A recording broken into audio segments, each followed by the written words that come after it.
As any good sleazy old west town does, Los Angeles has had a long, proud relationship with the gambling, Greg. That's very true. It was one of the arms of vice that ran this city for a while. We're going to get to that now. Most of that being owed to our flap-in-the-panted friends, the gold prospectors.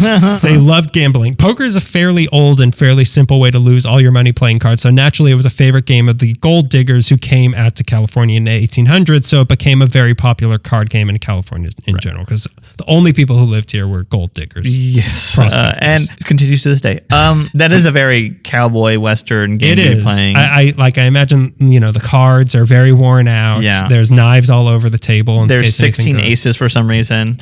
There's only aces. People are only playing with aces. They knew what by the shade of red it was. They knew what. So you could play poker and other gambling games like roulette and saloons up and down the state, like you'd see in Red Dead Redemption 2. Right. My favorite movie. Yeah, my favorite movie is the cutscenes of Red Dead Redemption 2. And eventually there were actual small casinos that started popping up as well. These were usually in places where cowboys, prospectors, and Chinese immigrants mingled, like in San Francisco and our very own Los Angeles. So these were the people if you walk into a saloon, a prospector, a cowboy, and a Chinese immigrant walk into a saloon and they play poker. That's the end of my story, everybody. They walk out, none of them get shot. It's just a good example. Welcome to Utopia. But all this fake racial harmony brought together by a shared losing of money. It came to an end in 1879 when California outlawed gambling. That's how long that the ban on gambling has been in California. Pretty much any gambling game that existed at the time was called out by name as now being illegal, except for one thing: draw poker. Why draw poker? The line there. Why draw the line there? This was because the lawmakers considered that to be more of a gentleman's game of skill rather than a game of luck. Right. So according to them, when you played draw poker, you could win if you were good enough at it, regardless of the cards. And money wasn't won or lost. It was merely changing hands. You weren't gambling. It really is just... my name isn't Arch A. Poker. My grandpappy dug up poker cards in a mine here in California. Yeah, it's really... It was all just a loophole because the lawmakers were probably addicted to draw poker or owned a draw poker racket, and the legality of it was debated for decades. But regardless, all gambling was now illegal in California except draw poker. So poker continued to flourish in the state now more than ever. Of course, because it's all you could. It's the same thing. I mean, I'll be talking about prohibition a little bit, but like as soon as something's outlawed, like, well, that's how we're gonna make money from it. Just to imagine the lawmakers of California banging roulette, gong, blackjack, gong, Zorro pinball machines, gone. So it was still a weird gray area in the law because it was legal, but it was also kind of illegal to be playing draw poker. Okay. The problem being that money changing hands looks suspiciously like gambling. So a place where a bunch of men are gathered in a cloud of cigarette smoke to lose a bunch of money is going to look kind of weird in a state where gambling is illegal. But the places where draw poker was being played were not casinos, they were card rooms, and those were basically legal. This was because as opposed to a casino where the players are betting against a dealer and a percentage of the winnings goes to the house, in a card room, the players are betting against each other. Okay. Like there is no dealer. All the players sit at a table and you take turns being the dealer and you're exchanging money with each other. Right. The only money the house gets is a fee from each player to sit at the table, either as like a flat fee or per hour that you're gambling there. You're basically renting the chair in their establishment to gamble against other derelicts like you. Right. That's what a card room is. Okay. Thank you for clearing that up because I was very confused. Thank you for clearing that up. I can now use that in court.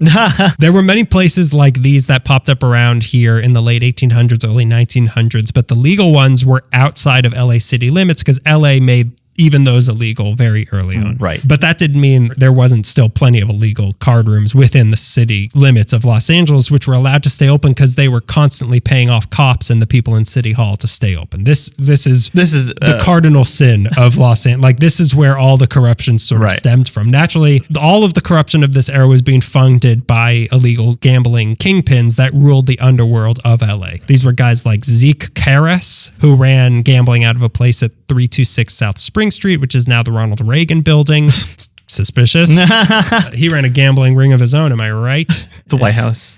Camp David. Ever heard of it? Have you heard of jelly beans? That was code for gambling. Gambling tokens. Tudor Shearer, who ran a casino out of the Western Athletic Club at 534 and a half South Spring Street. Tony Cornero, who you're going to be talking about. Guy McAfee.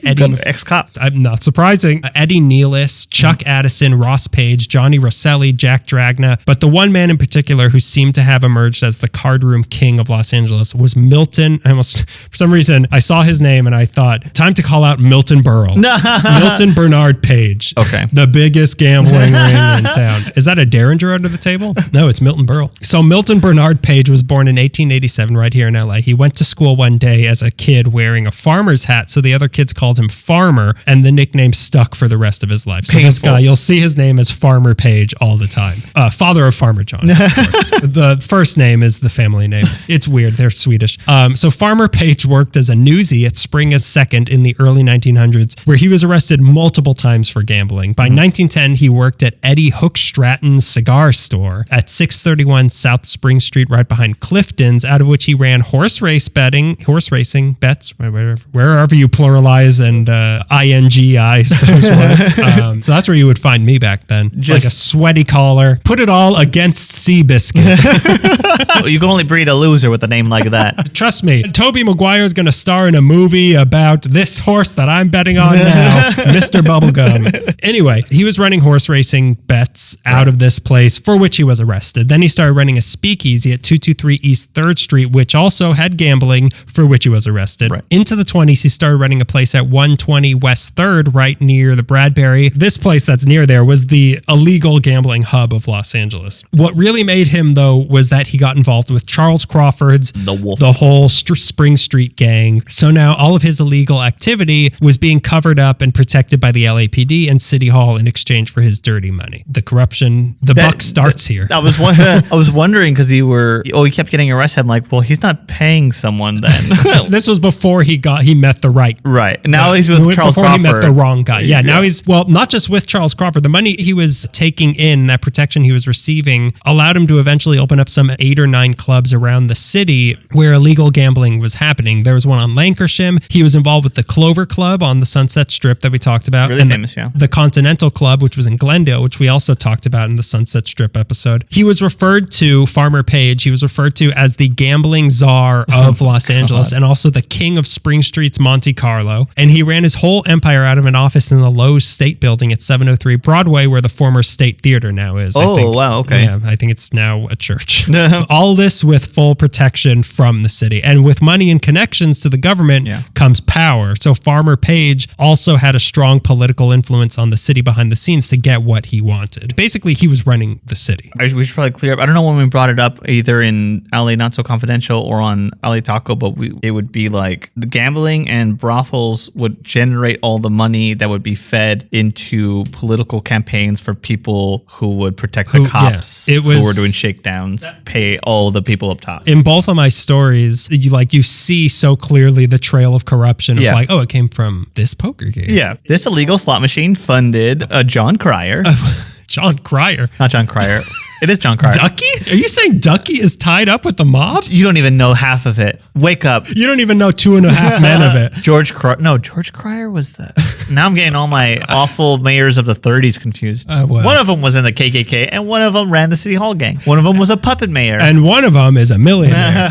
It was no secret who Farmer Page was amongst the general public, though, and moral groups and reformers tried everything they could to get rid of this man, but he did not care because he was bulletproof in the city. City Hall was not going to raise a finger to put the man funding their, let's just say, hobbies behind bars. They're not going to stop this. Even the few times some N00Bs who weren't hip to the game got themselves into a position of power somehow in the city to investigate Farmer Page, it never worked out because he was just too well connected. Right. One time the city council called for an investigation into one of his alleged gambling dens, but guess who was put in charge of the investigation? Jim Two Gun Davis, who found nothing wrong at all. You the guy that signs my checks? Okay, no, this is fine. This is a fine establishment. Thank you. In 1927, one of the city council members was again pushing for an investigation of one of Page's places, but 2 days later, that same councilman was accused of sexually assaulting a woman who later admitted she was paid to say that by some of Crawford's men. So they would